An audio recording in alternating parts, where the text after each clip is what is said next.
الله من الشيطان الرجيم. بسم الله الرحمن الرحيم. الحمد لله رب العالمين، والصلاة والسلام على أشرف الخلائق أجمعين، سيدنا وسيد الأولين والآخرين، حبيبنا وحبيب إله العالمين، إمام المرسلين وخاتم النبيين، أبي القاسم المصطفى محمد،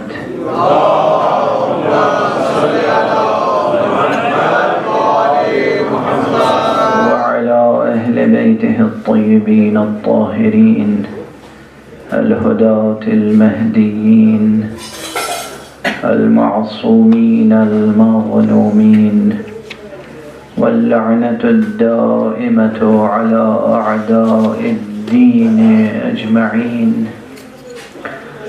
أما بعد، فقد قال الله تعالى عز اسمه في محكم كتابه ومتقن خطابه. بسم الله الرحمن الرحيم. يا أيها الناس اعبدوا ربكم الذي خلقكم والذين من قبلكم لعلكم تتقون. صدق الله العلي العظيم.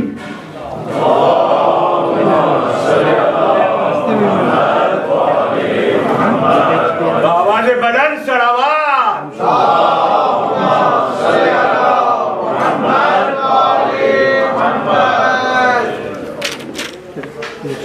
برادران گرامی، ماہ مبارک رمضان کی بے حد اہم شبیں ہیں، شبۂ قدر کا سلسلہ ہے، اور یہ سلسلہ توأم ہے ذکر مبارک علی ابن ابی طالب کے ساتھ۔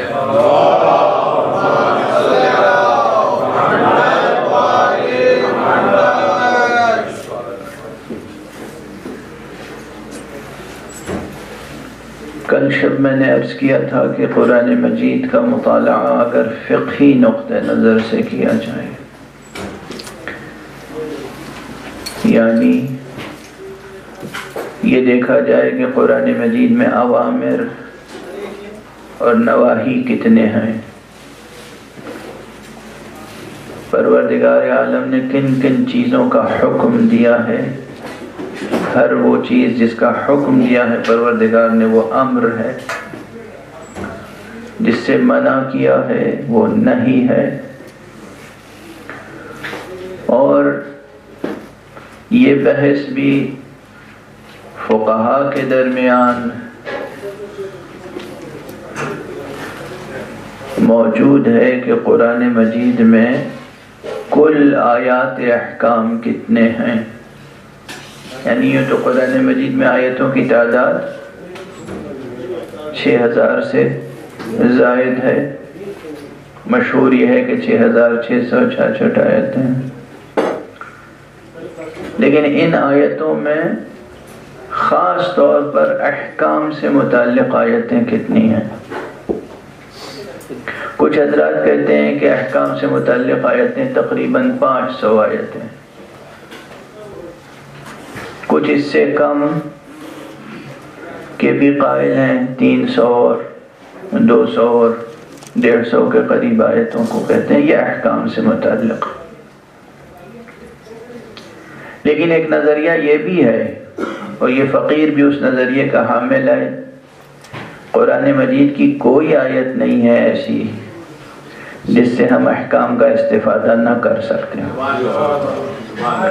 شرط تفقہ ہے،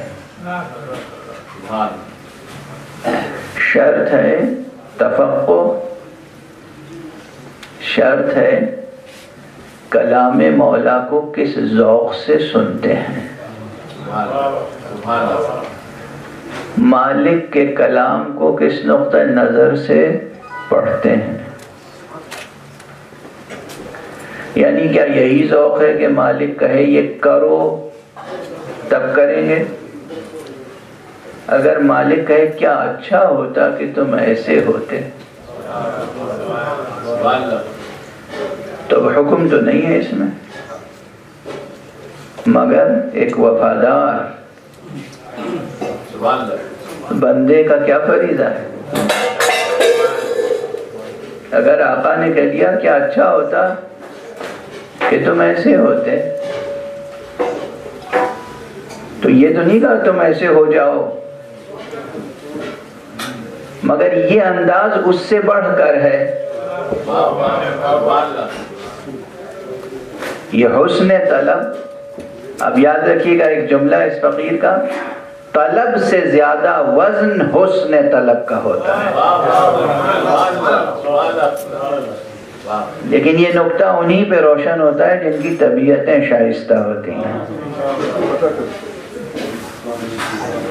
طلب سے کہیں زیادہ وزن حسن طلب کا ہوتا ہے۔ تو بہرحال یہ تو ایک بحث تھی جسے میں نے مختصراً آپ کے سامنے عرض کر دیا کہ قرآن مجید کو اگر فقہی نقطہ نظر سے مطالعہ کیا جائے اور یہ دیکھا جائے کہ اوامر کتنے ہیں، کہاں کہاں افعل کا صیغہ ہے، کہاں کہاں صیغہ امر ہے اور کہاں کہاں نہیں ہے لا تفعل، تو پھر سب سے پہلے جو آیت ابھر کے سامنے آتی ہے ترتیب وار وہ یہ آیت ہے، اور یہ پہلی ہونے کے باوجود ایسی جامع ہے کہ تمام اوامر اور تمام نواہی اس کے دامن میں سمٹ آئے، کیونکہ کلی حکم ہے۔ یا ایھا الناس، اے انسانوں، اعبدوا ربکم، اپنے پالنے والے کی بندگی کرو، اپنے رب کی بندگی کرو، اس رب کی جس نے تمہیں پیدا کیا ہے اور تم سے پہلے جو نسلیں گزر گئیں ان کا بھی پیدا کرنے والا وہی ہے۔ بندگی کرو اس کی، کس لیے؟ اب کل میں ترجمہ کر چکا ہوں کس لیے، یہ تمام اوامر کس لیے ہیں، مگر وہ محتاج ہے رب اکبر، رب کریم، خالق منان، اس کے خزانے میں کسی چیز کی کمی ہے، کسی لحاظ سے وہ ہمارے کسی بھی کام کا محتاج ہے، اس کی عظمت ایسی عظمت ہے جو ہمارے اعتراف عظمت سے بے نیاز ہے۔ نعرہ تکبیر، نعرہ رسالت، نعرہ حیدری، نعرہ حیدری، صلوات پر محمد و آل محمد۔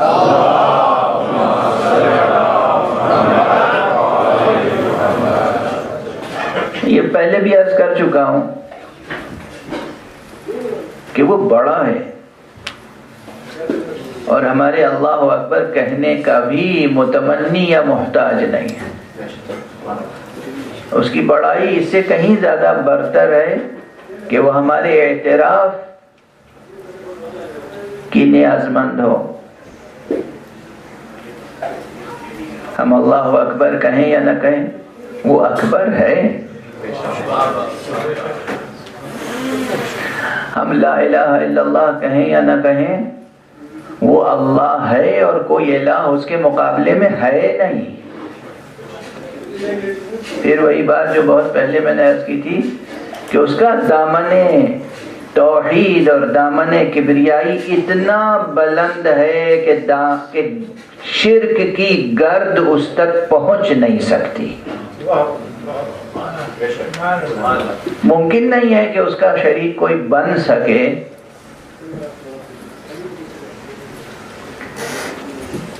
پھر یہ تمام اوامر کس لیے؟ جواب صرف ایک ہے، اس پہ غور کریں عزیزان گرامی، بزرگان محترم، جوانان عزیز، مرد، عورتیں، بچے، غور کریں، سن کے فراموش نہ کر دیں۔ جو بھی حکم الہی ہے وہ ہمارے اور آپ کے فائدے کے لیے ہے۔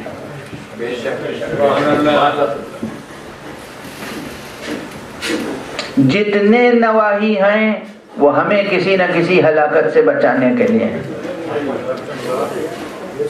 کن چیزوں سے منع کیا ہے مگر اللہ نے؟ آپ بتائیے، کسی اچھی چیز سے منع کیا ہے؟ غور تو کیجیے، کسی اچھی چیز سے منع کیا ہے؟ کسی مفید چیز سے منع کیا ہے؟ جسے آپ سمجھتے ہو یہ فائدہ مند ہے، اس سے منع کیا ہے؟ کسی مفید شے، کسی لذیذ شے سے بھی منع نہیں کیا ہے۔ یہ جملہ بھی پہلے عرض کر چکا ہوں، پھر عرض کر رہا ہوں کہ خدا کی قسم کوئی بھی لذت زندگی ایسی نہیں ہے جس سے پروردگار نے محروم کیا ہو، مگر یہ کہ ہر لذت کو حاصل کرنے کے آداب اور شرائط مقرر ہیں۔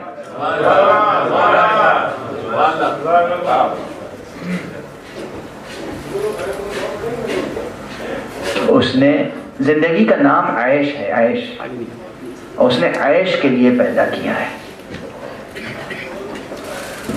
زندگی کے لیے پیدا کیا۔ یہ تمام واجبات، یہ تمام اوامر، یہ تمام احکام، یہ تمام نواہی صرف اس لیے ہیں تاکہ آپ کا عیش مقدر نہ ہو جائے۔ خود زندگی مقدر نہ ہو جائے،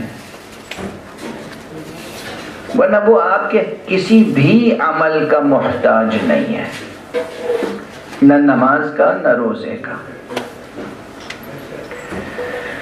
تو جب کسی چیز کا محتاج نہیں اور ہر چیز ہمارے نفع اور ہمارے فائدے کے لیے ہے، تو اس کے معنی یہ ہے کہ لعلکم تتقون کا پھر یہی ترجمہ ہوگا کہ بندگی کرو رب کی تاکہ فنا ہونے سے بچ جاؤ،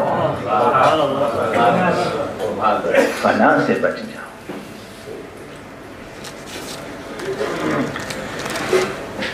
دیکھیے، میں اسلام کی بات نہیں کر رہا ہوں، شریعت کی بات نہیں کر رہا ہوں، تقوی کی بات نہیں کر رہا ہوں۔ ہم نے دنیا میں بہت سے ایسے لوگ دیکھیں،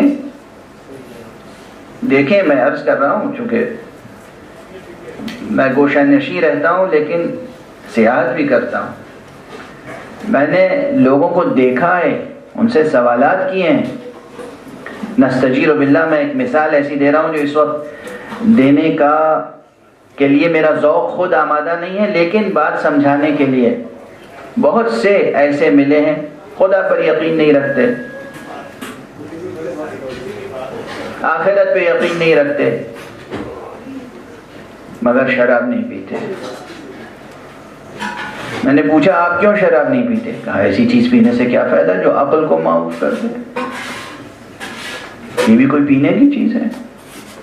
ایک شخص جو خدا کا قائل نہیں ہے، آخرت کا قائل نہیں ہے، اگر وہ شراب نہیں پیتا تو حیف ہے اگر خدا نہ خواستہ کوئی ایسا شخص ہو۔ حیف، یہ میں نے مثال اسی لیے دی کہ کوئی لذیذ شے یا کوئی مفید شے ایسی نہیں ہے جس سے اللہ نے منع کیا ہو، یہ چیز مفید نہیں ہے۔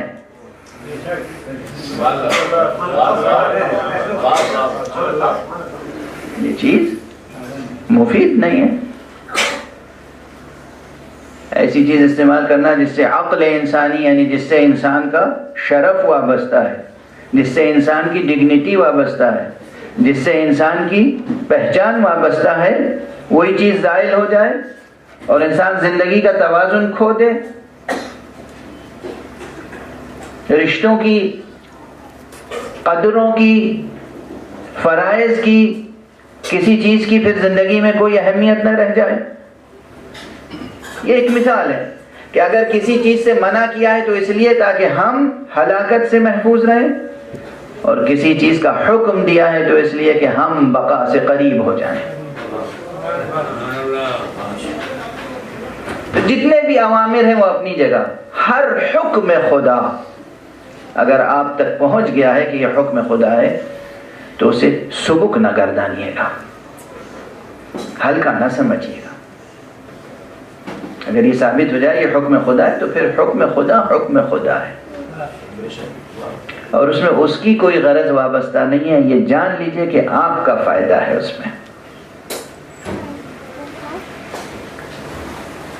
اب یہ جتنے بھی اوامر ہیں میں نے عرض کیا وہ سب سمٹ کے ایک کلمے میں آ جاتے ہیں، اعبدو، عبادت کرو. اعبدو کے معنی کیا ہے؟ ڈکشنری میننگ وہ جسے کہتے ہیں استنباط. کرے دیے، کھرچیے، خاک اڑائیے، دیکھیے زمین کی تہ میں کیسا آب زلال ہے، کیسا آب شیریں ہے.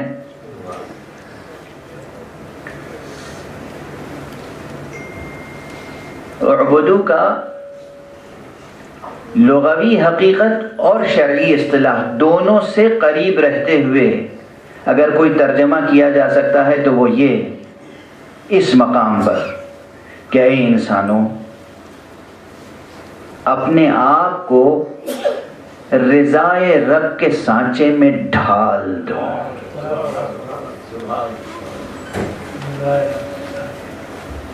مشیت حق کے سانچے میں ڈھال دو. ڈھلنا ہے، خود ڈھلنا ہے. اور کس سانچے میں ڈھلنا ہے؟ مشیت حق، رضائے رب.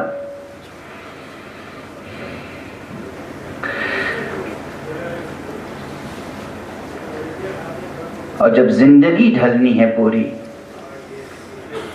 تو اس کے معنی ہے کہ زندگی کے تمام شؤون، زندگی کے ہر شعبے پر یہ حکم محیط ہے.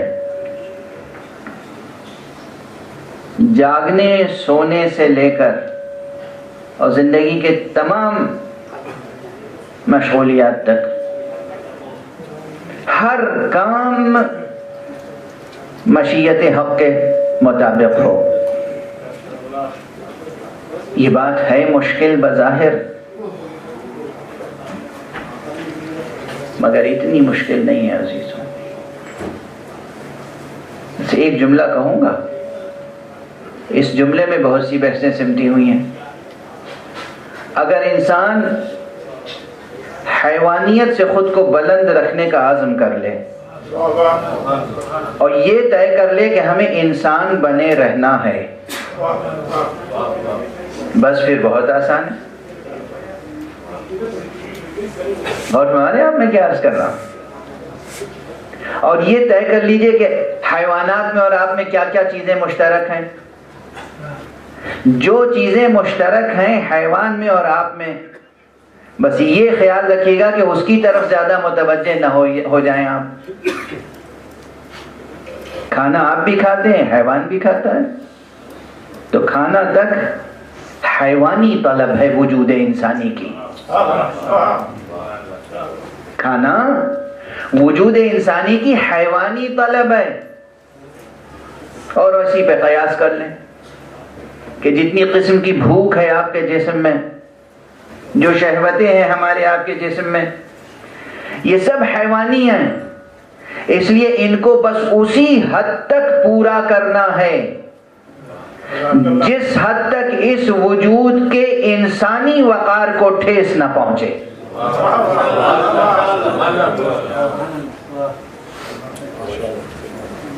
اتنی سی بات ہے.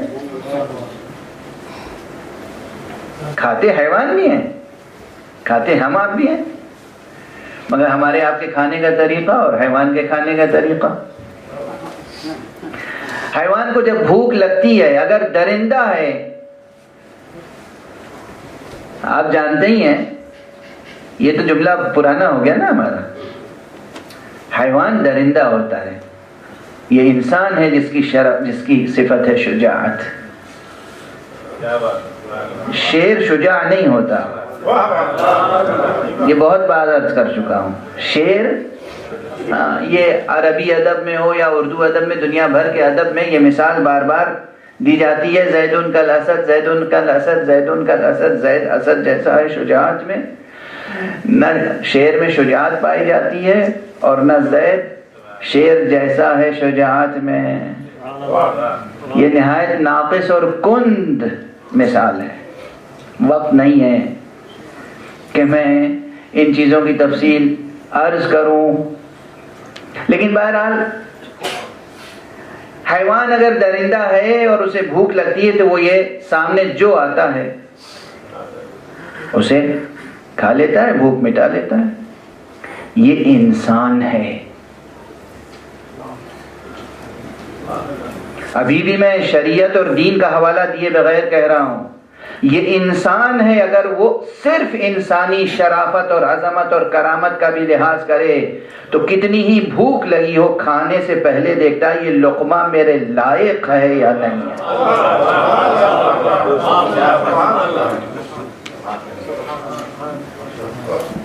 یہ لقمہ میرے کھانے کے لائق ہے یا نہیں، اس لیے کہ میں انسان ہوں.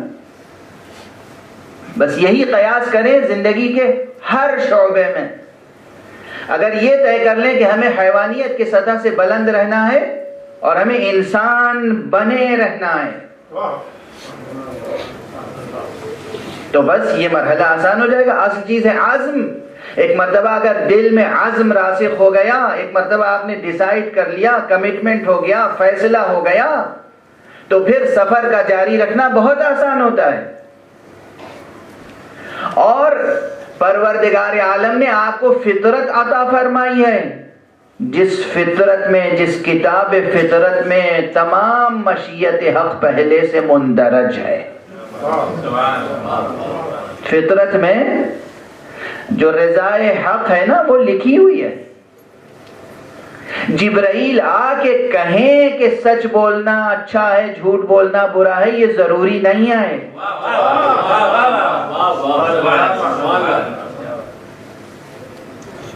انسان فطری طور پر جانتا ہے کہ سچ بولنا اچھا ہے. انسان فطری طور پر جانتا ہے کہ جھوٹ بولنا برا ہے.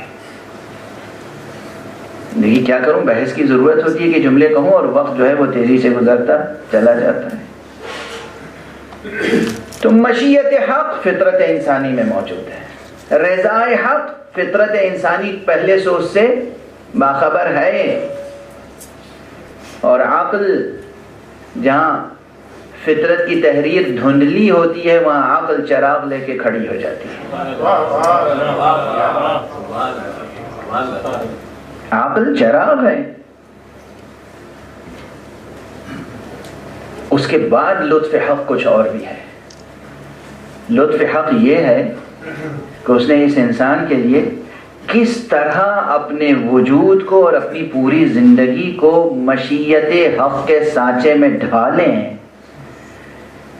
اس عمل کو، اس کیفیت کو سمجھانے کے لیے صرف الفاظ نہیں نازل کیے، ایسے وجودات بھی لطف حق سے نازل کیے ہیں جنہیں دیکھ کر، جن کی باتیں سن کر، جن کی زندگی کا مطالعہ کر کے اندازہ ہوتا ہے کہ کس طریقے سے مشیت حق کے سانچے میں ڈھالا جاتا ہے. آواز بلند صلوات.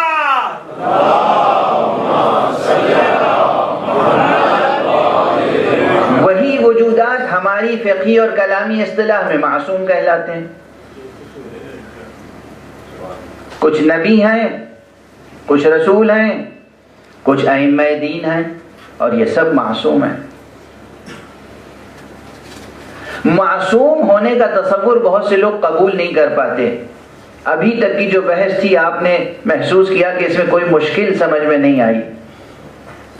اگر انسان یہ طے کر لے کہ ہمیں حیوانیت کی سطح سے بلند رکھنا ہے، ہمیں انسان بنے رہنا ہے، تو کس قدر پر عظمت اور پر شکوہ اس کی زندگی ہو سکتی ہے.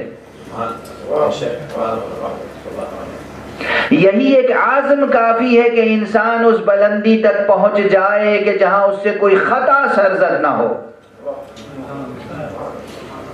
ہوش عقل، ارادہ، انسان سے دیکھیے غلطی وہی ہوتی ہے جہاں اس کے ارادے میں کمزوری آ جائے. جہاں کمزوری آئی آپ میں، ہمیشہ آپ اپنا ہر ایک اپنا تجزیہ کر لیں. جہاں ارادے میں کمزوری آئی غلطی سرزد ہوئی. جہاں ارادہ مستحکم ہے، عقل روشن ہے، قلب بیدار ہے، وہاں غلطی نہیں ہوگی آپ سے. بس معصوم اسے کہتے ہیں کہ ہم اور آپ سوتے ہیں، معصوم کبھی سوتا نہیں. ہم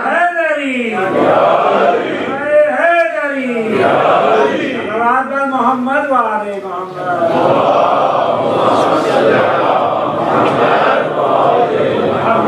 ہم اور آپ غافل ہو جاتے ہیں، معصوم غافل نہیں ہوتا.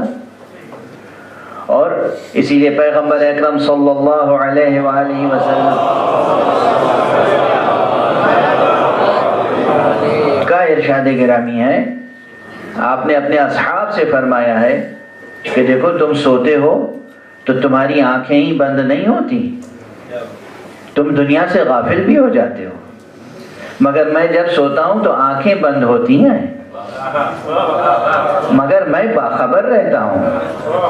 اور تم آگے جس طرح دیکھتے ہو میں بھی آگے اسی طرح دیکھتا ہوں، مگر پیچھے دیکھنے کے لیے مجھے پلٹ کے دیکھنے کی ضرورت نہیں ہے. تم جس طرح آگے دیکھتے ہو میں اسی طرح آگے بھی دیکھتا ہوں، اسی طرح پیچھے بھی دیکھتا ہوں. تو معصوم کے وجود میں کچھ خصوصیتیں ہیں، اور یہ معصوم جب زندگی بسر کرتا ہے تو وہ زندگی ہمارے اور آپ کے لیے ہر اعتبار سے نمونہ ہے، ہر اعتبار سے نمونہ ہے.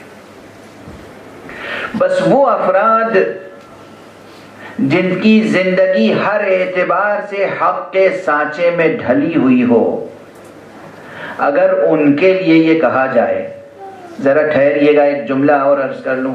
حدیث میں کسی بھی مسلک کا واعظ ہو وہ یہ حدیثیں پڑھ کے سناتا ہوگا کہ ماں باپ کا چہرہ دیکھنا بھی عبادت ہے، ماں باپ کے سامنے بیٹے کا مسکرانا بھی عبادت ہے،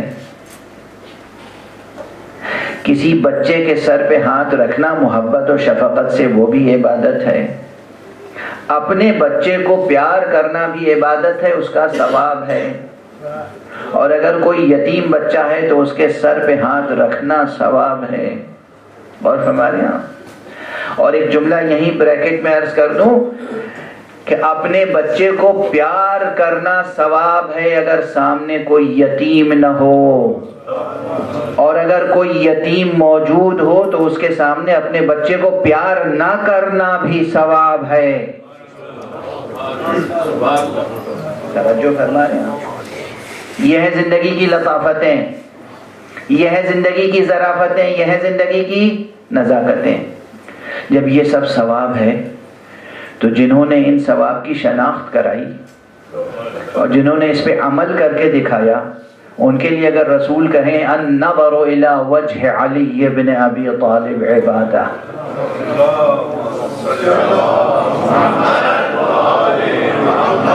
علی ابن ابی طالب کے چہرے مبارک کی طرف نظر کرنا بھی عبادت ہے. لوگ سمجھتے ہیں کہ یہ مبالغے ہیں، یہ علی کے شیعوں نے اس طرح کی حدیثیں گڑھ لی ہیں.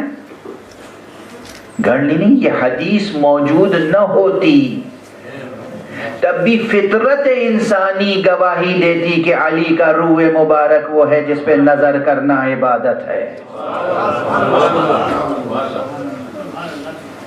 علی کی شناخت نہیں ہے لوگوں کو. بس وقت گزر گیا.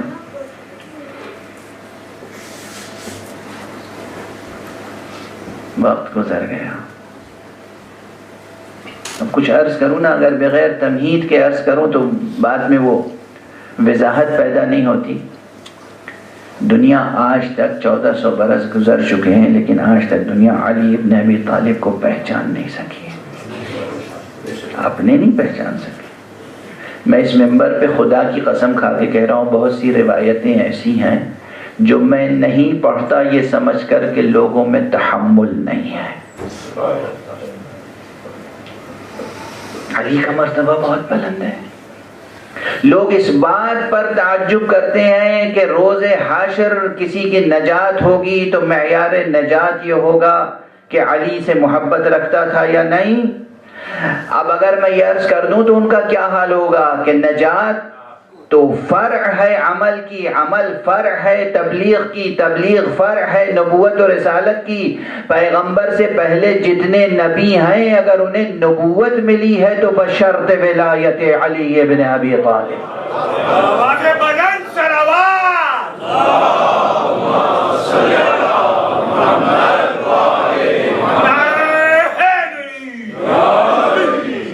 ولایت علی،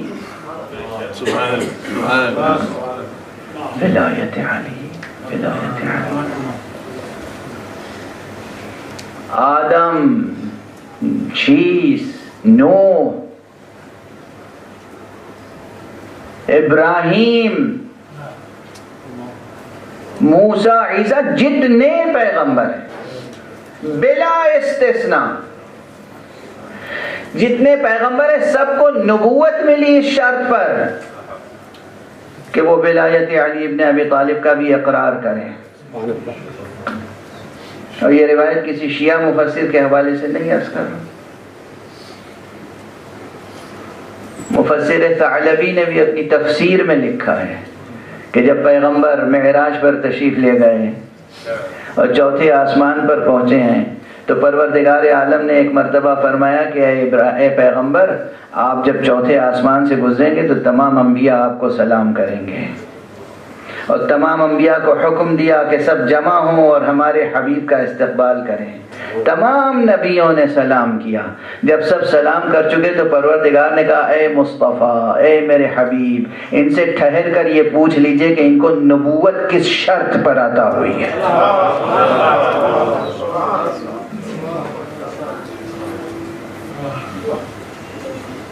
وہاں کی گفتگو ہے، نبوت کس شرط پر عطا ہوئی ہے؟ ولایت اب سمجھ آئی کس قدر عظیم ہے، ولایت علی ابن ابی طالب۔ عام مسلمان بیچارہ نہیں سمجھتا، میں کیا عرض کروں، قرآن ہی نہیں پڑھتا، قرآن کے بطون میں غور نہیں کرتا، اور جو اس قرآن صامت کو نہیں سمجھ سکتا وہ قرآن ناطق کو کیا سمجھے گا۔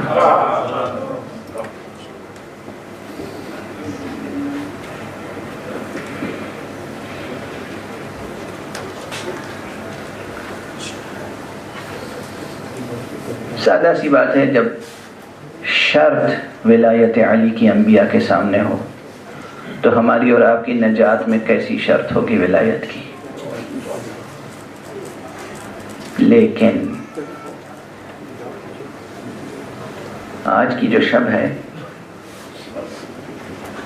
یہ شب تصور کیجئے کہ سن 40 ہجری میں کوفے میں کیا کوہرام برپا تھا اس شب میں۔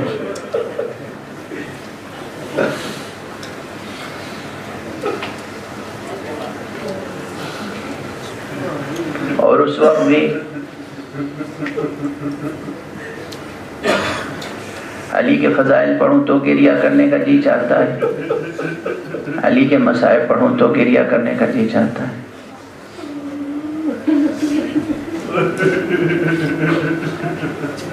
آپ سمجھتے ہیں کہ امیر المومنین علیہ السلام کی شہادت کیسا عظیم سانحہ تھا، آپ سمجھ سکتے ہیں اسے؟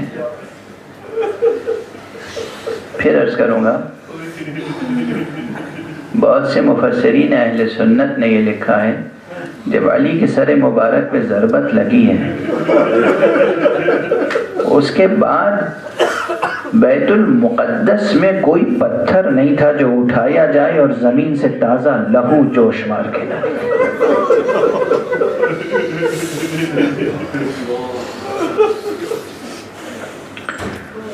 آسمان سے لہو کی بارش ہوئی ہے، زمین سے تازہ لہو پھوٹ پھوٹ کے نکلا ہے۔ اس طرح پوری کائنات نے علی کی شہادت کا سوگ منایا ہے۔ بڑی محرومی ہوگی اگر ہم مسلمان ہونے کے باوجود علی کی شب شہادت فرش عزا نہ بچھائیں۔ بڑی شقاوت کی بات ہوگی کہ ہم کلمہ لا الہ الا اللہ کہنے کے باوجود علی جیسے ولی اللہ کی شہادت میں ماتم نہ کریں، گریہ نہ کریں، ان کا ذکر شہادت نہ کریں۔ علی کے ذکر فضائل ہوں یا ذکر مصائب، ہر جگہ علم کے دریچے کھلتے ہیں۔ فرق مبارک امیر المومنین پہ جب ضربت لگی ہے، سر شگافتہ ہوا، تو آپ نے فوراً سر اٹھایا، پھر زمین پہ رکھا، کہ پروردگار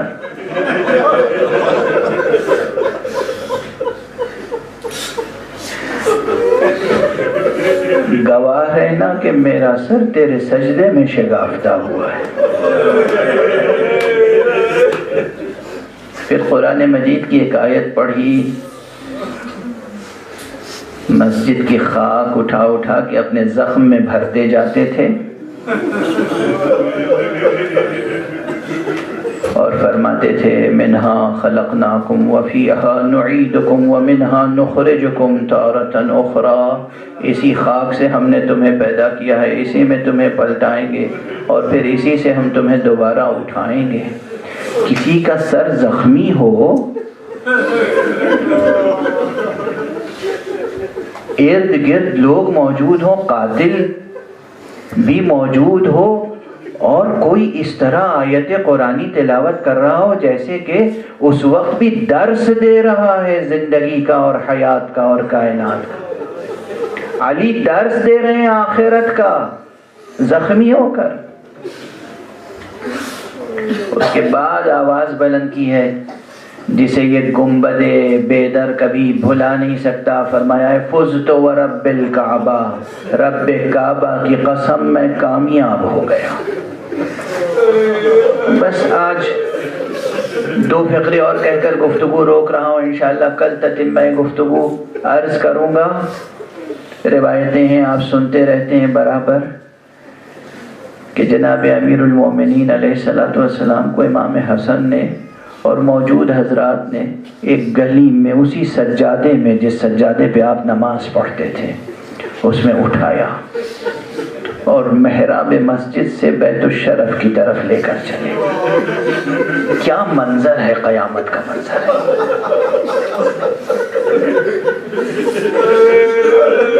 یہ دنیا ہے، یہ زندگی ہے۔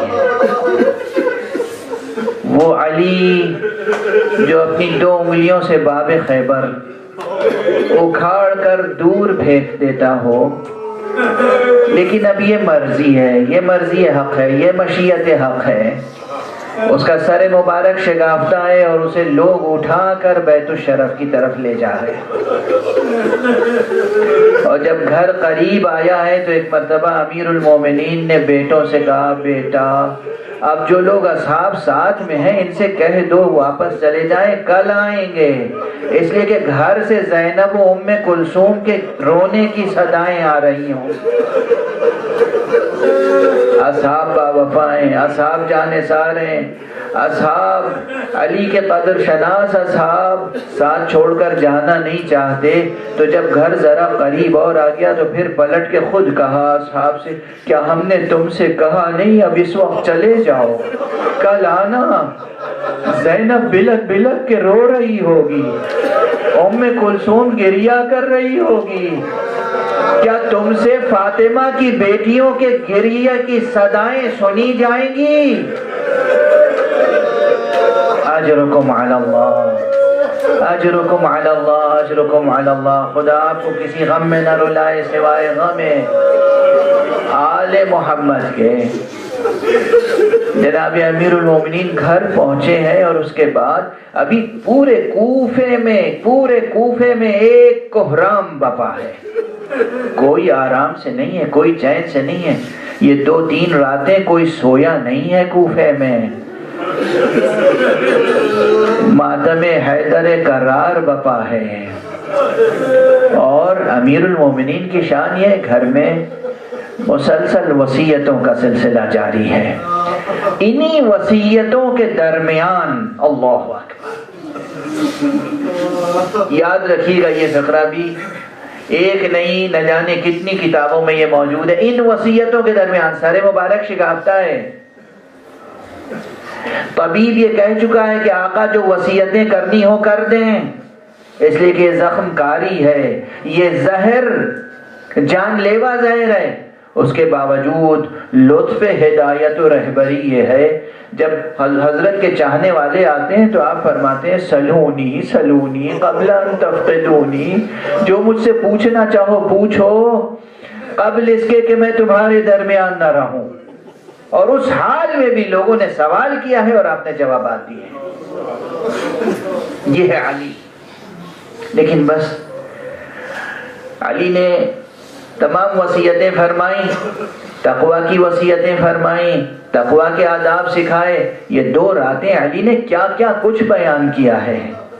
لیکن جو گھر والوں سے کچھ خاص وصیتیں ہیں، وہ وصیتیں ہمیں قسطوں میں تاریخ میں سامنے آئی ہیں.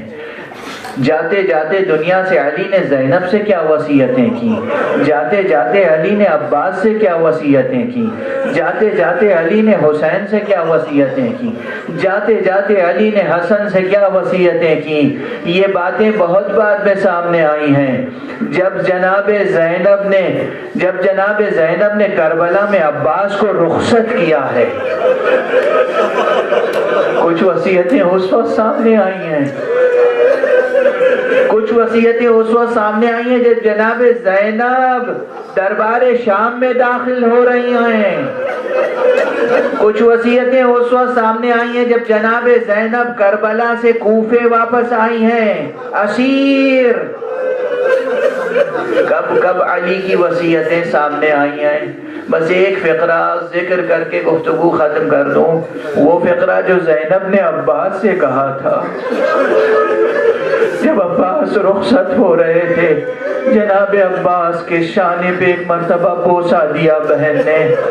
عباس نے غور سے دیکھا اور اس کے بعد کہا بہن اجازت دیجیے میں بھی آپ کے شانے کو بوسہ.